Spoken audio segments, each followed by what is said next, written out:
Welcome to my channel, Sunshine Shoulders. I'm Calvin. Thank you so much for stopping by today. Excuse me. Truly grateful. So many channels you could be watching. You're watching, man. A foreigner tried to scam us in Dumaguete. And before I even go on, let me send my apologies to the real scammers. This guy really wasn't a scammer. He was actually a beggar and a panhandler. Hey, good morning, man. But I thought I'd talk about this because every now and then you run into guys like this. And I don't know why they do it. I don't know the circumstances behind it. But he was pretty bad. He wasn't trying to hide it. And y'all know my channel's about helping people. I would have gave him my last peso, but no, this guy was full of shit, man. And that's the only way I can say it, you know, because every story was different. But before I go on, I do want to say thank you, Justin Critter Hunter, for that invite to the meet and greet.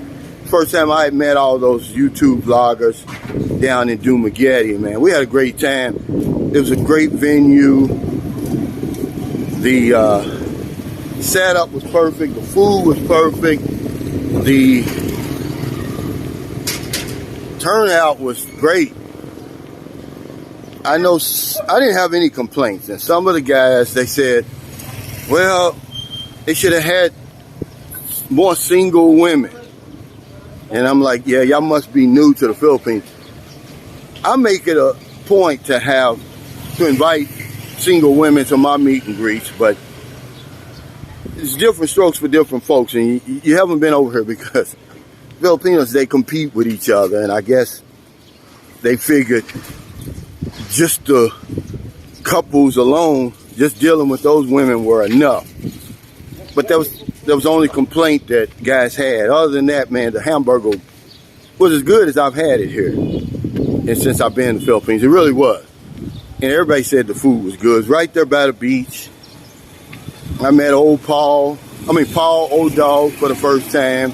He's just a regular guy like everybody else, you know. Mark of Every Man Has a Story, Islop, Amelia, they were all there. I was kind of late. So when I got there, people didn't think I was coming, but I was shocked because I had a lot of supporters there. People were actually waiting for me to get there, man. It turned out we had fun, but I wasn't there 5 minutes, and one of the guys I was talking to, I think it was Gunny John or Tim or one of those guys, he said, hey, be careful, that guy standing over there at the black hat. He's going through the crowd asking people for money. And you know, from a distance, he just looked like a regular guy. You know, just a regular foreigner. And he got this little hat on, cocked to the side, and you know, he's dressed like a 67-year-old pimp, I guess. And the reason I'm telling you the story, again, you're gonna run into guys like this.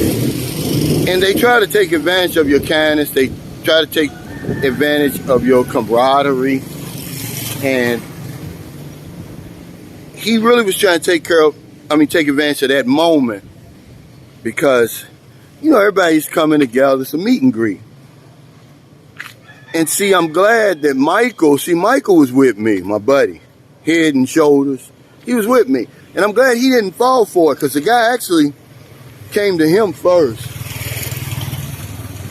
with his sob story. The story he gave Mike was he went out to the Why Not Club and spent all the money and buying drinks and food. Good morning, man. Buntag. And he says, hey, can I borrow $150 until I get my Social Security check? You know, well, Michael was like, no, that's okay. I don't have $150, which I know Mike did. Then the other guy who came with me, Spurgeon, he gave him the story, hey, I've got $150 on my Gcash, but I can't withdraw it.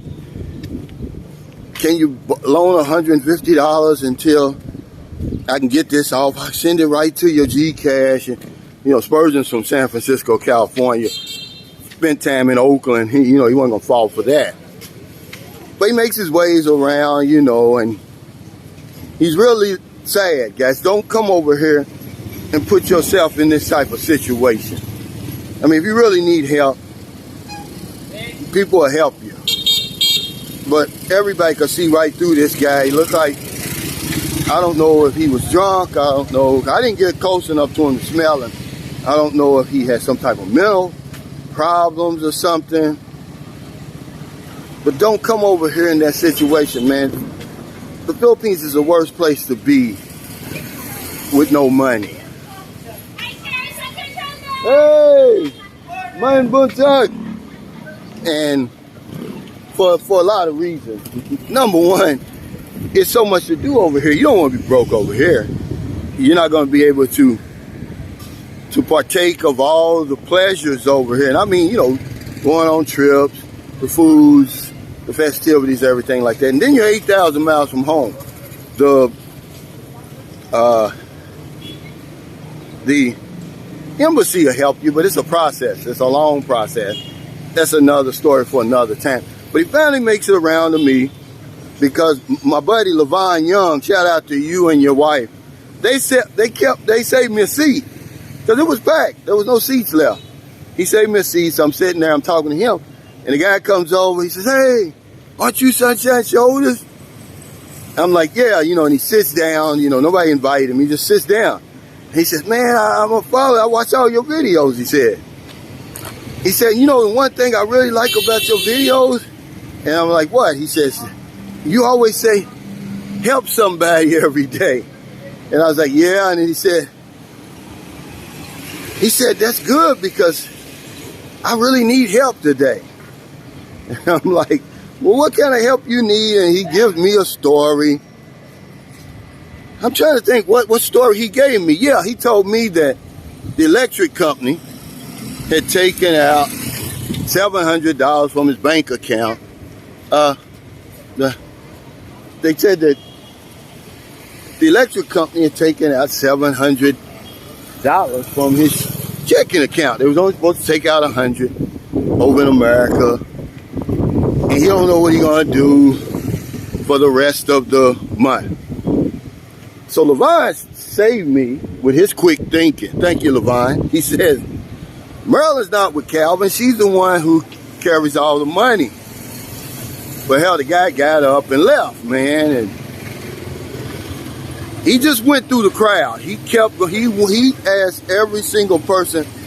I'm going to say it was anywhere between, I'm going to say 50 to 75 people there. He asked every single person. Or he certainly asked the ones that he thought he could get money from. It was just a beautiful sight. Because, you know, later on they were coming through and they were collecting for Christmas. They were going to buy rice and different things for the people in the community for Christmas. You know, and everybody contributed to that. But we wasn't going to contribute to some foreigner over here trying to run a scam. Big and panhandling, trying to take advantage of a great situation, man. Because I help anybody. That's what my channel is built on. If a foreigner's over here really struggling, but this guy, he was dressed pretty good. I guess he probably just tricked his money off because hell, it was only the 15th. So even if he got paid the 3rd, he just got paid. And if he gets paid the 3rd again, he's going to get paid early because of the holidays. He would have had money coming, but it's just kind of a warning to manage your money a little bit better, guys. We got to have some type of self-discipline, some type of self-control, because had that been me, see, Justin's real kind-hearted. He's not going to do or say anything to hurt anybody. But if that would have been me, if he would have been in my meet and greet doing that, I'd have gave him something to eat and then he'd have had to go because he was harassing people. And, you know, it's just a bad look, guys. I'm just being honest with you. I'll give you the shirt off my back, but don't try to take advantage of me. Hey! And Mike, man, I'm glad that he didn't get you, because I know you a gift. He overspins over here, Mike. I mean, the taxi drivers and the pedicab drivers here, they're going to know you by first name before you leave this country, Mike. But I'm just so glad that he didn't get him, because that's what they want. He figured I'm going to go through the crowd and I'm going to get somebody here. Somebody's going to loan me that 150, but nobody did, and he eventually left. But yeah, TJ, I'm headed down your way in the morning. I'm not going to come today because of this parade and everything like that. I probably wouldn't even be able to get away, but me and Merlin, we're going to come in the morning to Cebu City. Anybody in Cebu City, I'll be in Cebu City Sunday, Monday. You want to hook up, go get something to eat, go get a cup of coffee or something, let me know. But yeah, want to try to scam us in Dumaguete. Really took away from the festivities, really. I do want to say this, those guys down there, they got a close, tight-knit community. Something that I'm trying to build up in St. Carlos City, but of course, they've got a close expat community here. I think it's called the Gentleman's Club or something, but what they're doing in Dumaguete, I got to take my hat off to them. And then, man, they've got some nice-looking women. The only problem was, not with me, but to the guys that I came with, there was no single women there. Everybody was coupled up. And if you know Filipinos, they want all the attention anyway. They're competing. They don't want any single women there, because remember, they know how they met you. They know how easy it is for you to go back online and meet somebody else, or just, they don't want anybody sneaking around they back door. So if you're in America, it's getting late, or you let your head hit the pillow, please find somebody to help. You don't want them late grocery runs, beer runs, weed runs, just getting off second shift, or you're on your lunch break. You see somebody in the street, buy them something to eat, buy them something to drink, give them a few dollars. If you're in the Philippines, it's early. It's about 7:30 Saturday morning, a beautiful Saturday morning, starting to sprinkle a little bit. I'm headed back to the gym. I'm going to do my routine, maybe work out a little bit, because my shoulder, man, it's acting up again. They call it a frozen shoulder here. That's really what it feels like. I was on the 2-go back about 6 months ago, and I went to sleep with my backpack in between me and the wall. And it's been stiff ever since. I need a good reflexologist here that can work with my shoulder. Not a day goes by I don't help somebody. We did our 1,000 peso pandemic giveaway drawing last night. We awarded 3 winners. 2 of them have already contacted me, but what I've decided to do, normally we give them till 12 noon the next day to claim their prize. I'm just going to, because it's Christmas and it's the holidays, we're going to let them, I'm going to just leave it up there. They'll have until the New Year to collect their money. We're just trying to help people. It's still a pandemic. It hasn't been declared over yet. Because if I don't know anything else, I know this one thing for sure. When we help other people, we help ourselves. Take care, stay safe, stay COVID free. See you next time.